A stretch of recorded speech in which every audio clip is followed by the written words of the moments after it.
24 ঘন্টার মতো আমাদেরকে আটকে রেখেছিল জেলে।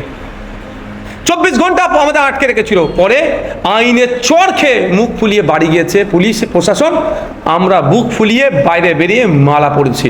সুতরাং আইন জিন্দাবাদ, আইন বিচার ব্যবস্থা জিন্দাবাদ। তো আইনের প্রতি ভরসা রেখে আইনের দ্বারস্থ আমি হব।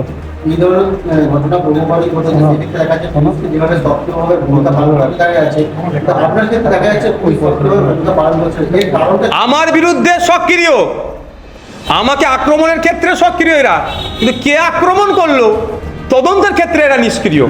নিশ্চিতভাবে এদের কাছে সেই নির্দেশনা হয়তো আসেনি। যা বলা হয় বলে তো সুপ্রিয়ার স্যারেরা হায়ার অথরিটির নির্দেশে হয়তো আসেনি, এরপরে আসবে। আর না আসলে আরো খোলাসা হবে। আমি তো ছেড়ে দেওয়ার ছেলে নয়, অন্যায়কে প্রশ্রয় দেওয়ার ছেলে নয়। আমি আমার দলের লোক অন্যায় করলে তাকে ছাড়িনি। আমাদের পার্টির গাইডলাইন এটাই, অন্যায়কারীকে কোনোভাবেই ছাড় হবে না। প্রশাসনের থেকে যাদেরকে জনগণের ট্যাক্সের টাকা যাদের মাইনে দেওয়া হচ্ছে এলাকাকে সুরক্ষিত রাখার জন্য, প্রত্যেকটা এমএলএ যাতে সুরক্ষিত থাকে, প্রত্যেকটা নাগরিক যাতে সুরক্ষিত থাকে, তার জন্য মাইনে দেওয়া হচ্ছে। ওই বর্দিটা যে পড়ে আছে, খাকি বর্দি সাদা পুলিশ কলকাতা বুঝে যে ড্রেস, এর ওই ড্রেসটার জন্য জনগণের ট্যাক্সের টাকা থেকে দেওয়া হচ্ছে। তারা যদি নাটক করে, এই ড্রেস পরে কারো চাটকারিতা করে, তার বিরুদ্ধে তো লড়াই চলবে ভাই। বিভিন্ন সময় আমরা দেখেছি কেউ ফেসবুকে পোস্ট করলে একদিনের মধ্যেই তার বাড়িতে নোটিশ চলে যায়, কিন্তু আপনি এক সপ্তাহ হয়ে গেছে অভিযোগ করেছেন, এখনো পর্যন্ত কোনো রকম পোস্ট বা কোনো রকম এক সপ্তাহ কোথায়, আজকে 9 দিন হচ্ছে, আজকে 9 দিন চলছে ঘটনা হয়েছে, অভিযোগ হয়েছে। কোথায় এখন? বিরোধী বলে হয়তো ওদের ইন্টেনশন খারাপ ছিল, কিছু কি ইন্টেনশন ছিল 24 ঘন্টার পরেই জানতে পারবেন, সেটা আবার ডিসক্লোজ করবো আপনাদেরকে। শাসক দলের কিছু নেতা দ্বারা হচ্ছে বিরোধী রাজনীতি করলে অ্যারেস্ট হতে হবে, প্রতিবাদ মিছিল করতে। তার সঙ্গে এটাও বলছে যে নওশাদ একটু বেশি নাটক করছে। দেখুন একটা কথা বলি, শাসক দলের যে কথা বলছেন চরম অগণতান্ত্রিক কথা বলছে। এটা ডেমোক্রেটিক কান্ট্রি, সুতরাং এই ডেমোক্রেসিতে আমাদের এক্সারসাইজ করার পূর্ণ স্বাধীনতা আছে, আমার রাইট আছে, আমি প্রোটেস্ট করব। সেখানে বরঞ্চ ওই শাসক দলের ওই নেতাকে বলবেন যে শান্তিপূর্ণ একটা ধর্ণা মঞ্চকে আপনারা করতে দিলেন না, আপনারা কতটা আইনকে ভায়োলেট করলেন, উত্তর দিতে পারবে? ওটা নোংরামির কথা বলছে, তো ওই নোংরামি পলিটিক্স আমরা করি না। হ্যাঁ, আমরা যদি চৌরঙ্গি মোড়ে বলি 3 দিন ধরে বসে থাকবো, চরম অনৈতিক কথা হবে তো আমাদের। কলকাতার সব থেকে ব্যস্ততম রাস্তার চৌরঙ্গি মোড়ে 3 দিন বসে থাকবো হয়? আমি ডিসি স্যারকে আমি বলছি, হাত জোর করে বলেছি যে আপনারা আমাদেরকে ফুটপাতে ব্যবস্থা করে দিন, রেলিং দিয়ে দিন। জোর বাইরে আমাদের ফোরামের যে আমাদের কনস্টিটিউশন প্রোটেকশন ফোরামের পক্ষ থেকে আমরা এসেছি, আমরা একটা নির্দিষ্ট কোনো পার্টির পক্ষ থেকে আসিনি, কোনো সামাজিক সংগঠনের পক্ষ থেকে আসিনি। এখানে অনেক সামাজিক সংগঠন, অনেক রাজনৈতিক দল আছে, অনেক পার্ট আছে, তারা আমরা আপনাদের কথা দিচ্ছি যে আমরা এই রেলিং যেটা আছে, ব্যারিকেড হয় না পুলিশের, এর বাইরে একটা লোক যাবে না। আর আমাদের দলের আমাদের ফোরামের অন্যতম একজন মুখ কামরুজ্জামান সাহেব এবং আমি বারবার লোককে বলেছি যে ওইখানে যখনই বসেছি যে আমাদের রাস্তায় গাড়ি চলাচলের ব্যবস্থা যেন থাকে, যেন স্বাভাবিক থাকে। কেন বলেছি? আমরা কেন পড়তে পারবো? আমরা গণতান্ত্রিক অধিকার আমরা এক্সারসাইজ করতে পারবো না? আমরা ওয়াক আপ নিয়ে রাস্তায় প্রতিবাদ করতে পারবো না? রাস্তার ধারে আমরা অবস্থান বিক্ষোভ করতে পারবো না? যেখানে তো ইতিপূর্বে অনেকে অবস্থান বিক্ষোভ করেছে, যেখানে কেউ করেনি আমরা যে বসছি, এরকম ব্যাপার তো নয়। আর একটা কথা হচ্ছে, নওশাদ মিথ্যে কথা বলেছে কি সত্য কথা বলেছে, সেই দিনকে অনেকে বলছে নওশাদ নাটক করছে। নওশাদ নাটক করছে না, সত্য কথা বলছে। তার ছবি দিয়ে প্রমাণ করেছি, তার ভিডিও দিয়েও আপনাদের প্রমাণ করছে। এই ভিডিওটা প্রত্যেককে আপনাদের দিয়ে দেবো, আপনারাও দেখবেন। স্লো মোশনে ভিডিওটা এই জন্য বানানো রাখা হয়েছে, তো সহজে বোঝা যায় যে কিভাবে গিয়ে মারছে, কিভাবে আসছে। যখন মারছে আপনারা দেখবেন আমাকে হিলিয়ে দিয়েছে। আমি তো ভাই মোটাসোটা মানুষ নয় যে পাঁচটা করলে আগে মানে হাড়ে লাগার আগে লাগবে মাংসে বা গোশে, ডাইরেক্ট সরাসরি হাড়ে লেগেছিল। কিন্তু হাড়ে শুধু লাগেনি, আমি লাস্ট 2 দিন ধরে আমার ব্যথা হচ্ছে। না না না না না, এটা আমি মিথ্যা কথা। আংটি টাংটি ছিল কি বলতে পারবো না। আমি অসত্য পথ অবলম্বন করার পক্ষে নয়।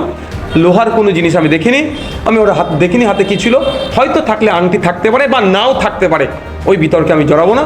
কিন্তু আমাকে প্রচণ্ড আঘাত করেছে, হয়তো আমার এখন লিভারেও আঘাত লাগতে পারে। ডাক্তারের সাথে আমি কথা বলেছি, 2-1 দিনের মধ্যেই আমি ট্রিটমেন্টে আবার ফার্দার করব, কারণ আমার ব্যথা হচ্ছে, আপার সাইড হচ্ছে না, লোয়ার সাইড আমার ব্যথা হচ্ছে। একটা অন্য প্রশ্ন হলো, আজকে কংগ্রেসের মুখ্যমন্ত্রী বলেছেন ওয়াকফ নিয়ে গুলোগুলি করবেন না, ওয়াকফ নিয়ে আন্দোলন দিল্লিতে গিয়ে করুন, তাহলে কি সেটাই বাস্তবভাবে যাচ্ছে? আপনারা তো ওয়াকফ নিয়ে আন্দোলন করছেন, সেটা নিয়ে শুধু ওয়াকফটা নয়, আমাদের 4টে ডিমান্ড ছিল, অর্থাৎ 75% ডিমান্ড কেন্দ্র সরকারের বিরুদ্ধে ছিল, 25% রাজ্য সরকারের বিরুদ্ধে ছিল। মুখ্যমন্ত্রী বিজেপির বিরুদ্ধে সোচ্চার হচ্ছেন, বলতে বলতে একবার বলে ফেলেছিলেন অমুকের কোমরে দড়ি বাঁধবো, প্রধানমন্ত্রীর কোমরে দড়ি বাঁধবো বলেছিল, কিন্তু দড়ি বাঁধার পরিবর্তে ফুল নিয়ে হাজির হয়ে গেছিল। যাক, সেটা ওনারা সৌজন্য রাজনীতি করতে পারবেন, আমরা সৌজন্য রাজনীতি করলে আমরা অমুকের দালাল হয়ে যাব। কিন্তু কথা হচ্ছে ডিমান্ডগুলো যেগুলো ছিল বিজেপির বিরুদ্ধে, এসআইআর নিয়ে যে এরকম যে ধরনের আতঙ্ক করার চেষ্টা করছে, হয়রানি করার চেষ্টা করছে, ডিভোটার করার অপচেষ্টা চলছে এর বিরুদ্ধে, তাহলে কেন আমাদের রাজ্যে বিজেপির বিরুদ্ধে আন্দোলন করা যাবে না? যারা ভাবছেন তৃণমূলকে দিয়ে বিজেপি আটকাবেন, তাদেরকে বলবো একটু ভাববেন। আচ্ছা, একটা অন্য প্রশ্নে যাচ্ছি। আজকে কংগ্রেসের সদর দপ্তর বিধান ভবনে হামলা চালিয়েছে বিজেপি কর্মী সমর্থকরা। রাহুল গান্ধীর যে ছবিতে তালি লেগেছে এবং তারা আসার আগে ইন্টারনেট থানা সহ বিভিন্ন জায়গায় জানিয়ে এসেছে, কি বলবেন? দেখুন, এটা দুটো জিনিস এখানে আমি খুঁজে পাচ্ছি। প্রথম কথা হচ্ছে, যেভাবে একটা রাজনৈতিক দলের সদর দপ্তরে হামলা চালিয়েছি, আমি এর তীব্র নিন্দা ধিক্কার জানাচ্ছি। এই কুলুষিত রাজনীতিকে কুলুষিত করা হচ্ছে। এটা বাংলার কালচার ছিল না। বাংলার কালচারে একে অপরের সৌজন্যতার রাজনীতি ছিল। আমরা অবাক হয়ে যাচ্ছি যে কিভাবে হামলাটা চালিয়েছে। রাহুল গান্ধীর নেতৃত্বে যেভাবে বিজেপিকে কোণঠাসা করার জন্য তিনি উঠে পড়ে লেগেছেন, বিজেপি তটস্থ হয়ে যাচ্ছে, ভয় পেয়ে গিয়েছে, এই জন্যই হামলা চালিয়েছে। আর ওয়েস্ট বেঙ্গলে তৃণমূল থেকে মানুষ ছেড়ে বেরিয়ে আসে, কিছু কংগ্রেসে যুক্ত হওয়ার চেষ্টা হচ্ছে, কিছু আইএসএফ বা ধর্মনিরপেক্ষ দলে যুক্ত হওয়ার চেষ্টা করছে। ঠিক এই সময়তেই রাহুল গান্ধীর ইমেজ ন্যাশনাল লেভেলে, তিনি লিডার অফ অপোজিশন লোকসভার, অস্বীকার করার কোনো জায়গা নেই। তার ইন্টারন্যাশনাল তার ইমেজ, শুধু ন্যাশনাল না, ইন্টারন্যাশনাল লেভেলে তার চর্চা হয়। সুতরাং তিনি যেভাবে এখন যুব সমাজকে উদ্দীপনা তৈরি করেছে, বিজেপির বিরুদ্ধে শক্তি তৈরি হচ্ছে, বিজেপিও ভয় পেয়েছেন, সাথে তৃণমূলের ঈর্ষার কারণ হয়ে দাঁড়িয়েছে। সেই জন্য আপনার কথা অনুযায়ী আমি বলছি, পুলিশ প্রশাসন কোথায় ছিল?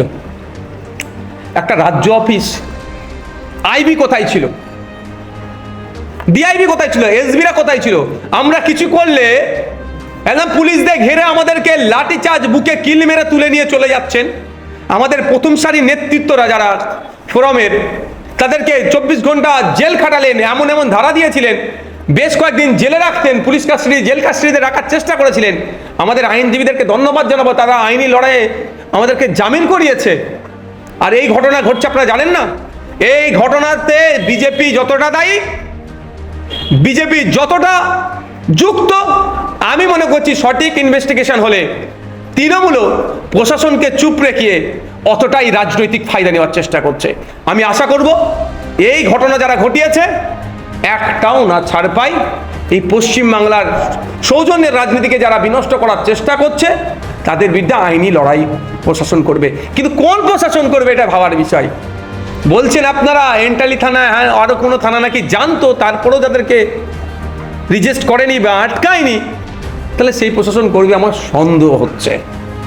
2026 নির্বাচন করতে এগিয়ে আসতে তো কিভাবে দেখতে হবে? দেখুন, এটা তো যারা ক্ষমতায় আছে তারা বিরোধীদেরকে সবসময় কোণঠাসা করবে। আমাদেরকে এই কোণঠাসাকে এগিয়ে নিয়ে যেতে হবে। অন্ধকারকে সরিয়ে আলোর ব্যবস্থা তো আমাদের কি করতে হবে। এই লড়াই চলবে, গণতন্ত্র রক্ষার লড়াই। এই লড়াই পিছপা হওয়ার কোনো জায়গা নাই। হ্যাঁ, হ্যাঁ, ঠিক আছে, আমি দিচ্ছি।